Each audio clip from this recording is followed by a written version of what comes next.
वाल्मिक कराडची 1500 कोटींची संपत्ती. वाल्मिक कराडला ईडीची नोटीस पूर्वीच आली होती. सुरेश धस यांची झी 24 तासच्या टू द पॉइंट मुलाखतीत गौप्यस्फोट.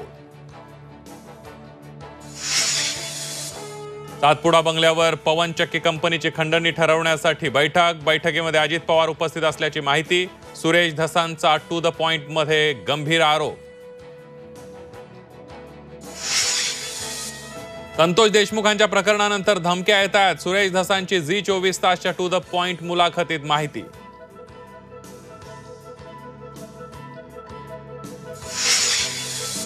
मुंबईतल्या ताज हॉटेल बाहेर एकाच नंबर प्लेटच्या 2 गाड्या, सेम नंबरच्या कारनाम्यांचा पर्दाफाश. कर्जाचे हप्ते थकल्यानं आरोपीने नंबर प्लेट बदलल्याचं तपासात समोर.